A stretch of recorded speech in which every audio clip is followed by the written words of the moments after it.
Hello, everyone. This is Jenny Fern, and today I like to share with you my day of gardening yesterday. So my goal was I want to cover up the cardboarded area that I have with some sort of mulch. I was sitting in a chair playing with my dog, and I thought, oh, there's the leaves underneath the oak tree that I could move over to the cardboard, because right now we are in no position to be able to free up the driveway to put wood chips there.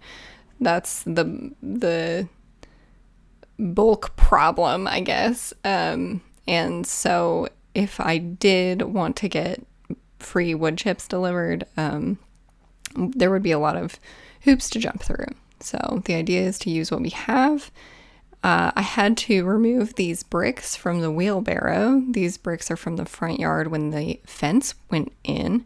Some of the bricks had to be removed from one of the little garden beds that's in the front, the little flower bed right next to the house. Over here, I actually have arugula growing.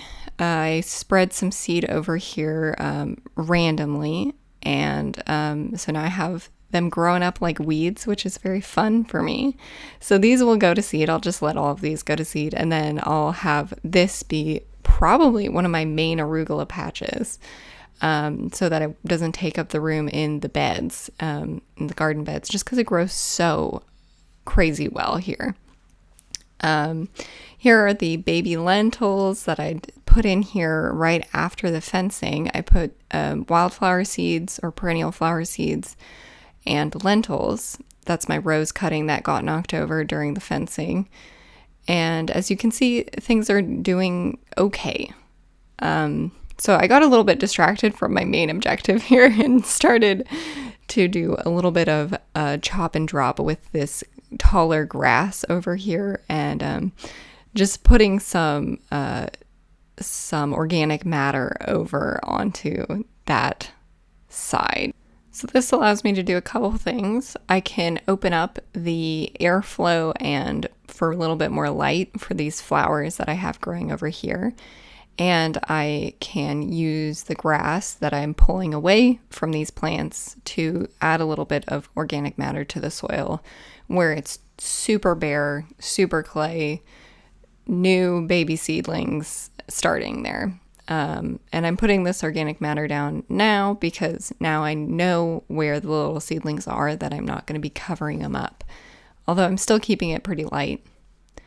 So here is my big pile of leaves that I have in the yard, and this is underneath an oak tree that overhangs the fence. The tree is actually on the neighbor's side, but it shades out our yard because it's to the south of us.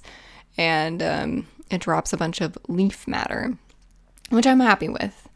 I've watched other people's videos where they live in areas that have a lot of leaf drop, and they have collection of leaves in bags on the side of the road. We don't really have that here. I never really seen that.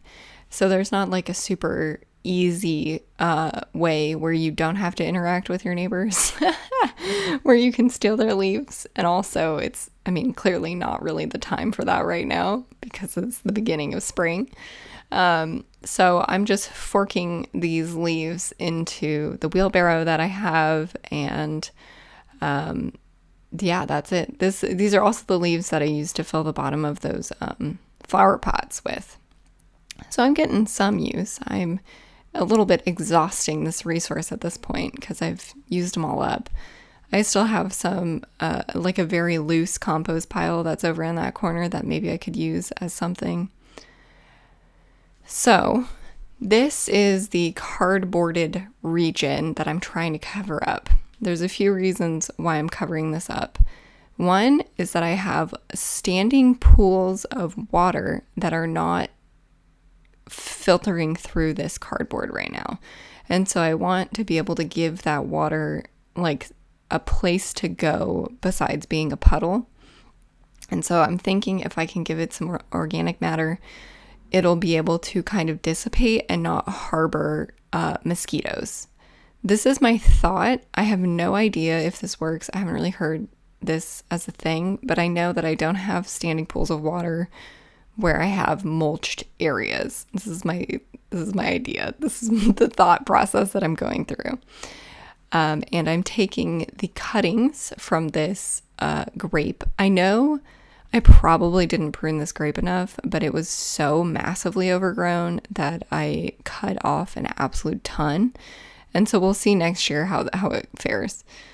So I'm adding these grapevine cuttings to the top of the leaves to help prevent the leaves from just blowing away, because I was actually doing this on kind of a windy day, unfortunately. And I know I've actually noticed that if I have a pile of sticks, that the not only prevents leaves from blowing away, but it also keeps leaves where they are. So we'll see how well this works. I have high hopes, but if it gets really gusty, who knows? I mean, even the cardboard at that point is susceptible.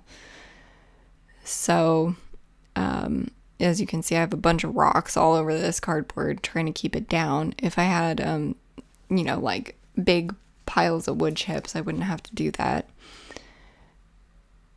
So, unfortunately, a lot of the footage that I have from this day is this kind of monotonous work, because it is monotonous work. Like transporting this stuff over here and moving it around and all that. It's kind of labor intensive, less labor intensive than moving a bunch of heavy wood chips from a big pile, right? That takes a lot of labor. But still kind of a bit of work to fill the day with. Not as fun as planting like a billion lentils, maybe. But let me know, or let me tell you, my goodness, my brain. Let me tell you what my plans are for this little garden patch. So I laid down some cardboard, and that was in a video. And the idea of the video was I impulsively wanted to plant some baby trees. And I kind of planted some trees that I thought would need to cold stratify. And they were maybe quite a bit older seeds. They definitely were older seeds. And I just put them in little paper Starbucks sleeves with some soil, put them out here. I'm not seeing anything coming up from those. My best hope was from the apple seeds, and I don't have anything going on there. They've also been kind of kicked around a few times, unfortunately, with the fencing and all that. This area got a little bit run through for some reason. And so I have minimal hope that the seeds that I put in this area are going to become trees. But what I do have are 1.5 billion baby trees right now. As you'll see in the later part of this video, I'll go through a run through of all of the little seedling trees that I have, which is very exciting. So I want to put some trees over in this area. And in winter, this area gets like absolutely no sun because there's a covered porch, or not porch, covered patio area. And this area is quite shady throughout the summer. But I'm thinking, or not summer, throughout the winter. And in the summer, it gets a little bit more sun, but not like a ton of sun, because it still has the shade from the house in the evenings. I gotta talk through a few things that I'm doing here. I'm spreading some wildflower seeds now that I have bare dirt where I removed all of the leaves. I didn't quite get to cover all of the cardboard, but I'm just going in and throwing a bunch of seeds here. We'll see what pops up throughout the springtime. Hopefully the ground here doesn't dry out too bad. It does have some sun exposure because of that gap in the fencing. And now we have our baby trees. So I'll hold on my point a little bit longer. So we have apricots, and I also planted plum and cherry pits, and I don't know what is what, but I'm thinking that quite a few of these are apricots because they look like what I think apricots look like. I know this one's an apricot because I labeled it, so I can also use that to judge what the other ones are. So it's making me think that they're all apricots. And this one I actually planted today, which I think I have in a video coming up soon. These are lemons. I had a bunch of lemons, and then some of them didn't survive. So these are mostly the survivors. These are my apples. Can you believe how big and beautiful they are? They look like they're doing so well. I'm so excited to put these out in the garden in springtime. This is a pineapple guava, which is kind of a finicky thing. And I've tried to grow one in the past and it didn't survive. So we're trying it again. Again, this is a lemon. I don't know why I'm focusing on this lemon for so long. Here's another lemon. This, for some reason, looks so much better than the other ones. I don't know what's going on here, but it's beautiful. So I'm hoping to plant that one out this spring as well. More lemons. A bunch of puny baby crappy lemons. some more apples. They're all seeming to do pretty well so far. And then this is the persimmon that I have that I planted from seeds from a persimmon that I stole off of a tree cutting that was abandoned behind the fence line of my neighborhood. So that's a fun story, I guess. It seems to be the most vigorous of all of the seedling trees right now. More apples. And then this is an apricot that's actually direct seeded into the ground and cold stratified in the ground throughout winter and is now coming up, which is very exciting. I put a little tomato cage around it. So here I'm just doing some pruning. I'm cutting down some mint so that this area doesn't look so overgrown. And so now I'm going to talk about that area, the cardboarded area.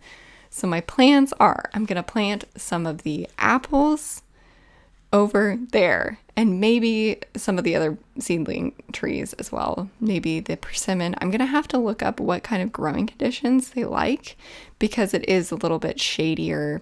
And I think the apple will do well there because I had an apple tree on the north side of a fence at my old place and it seemed to be doing quite well. So I think it might like this shadier area.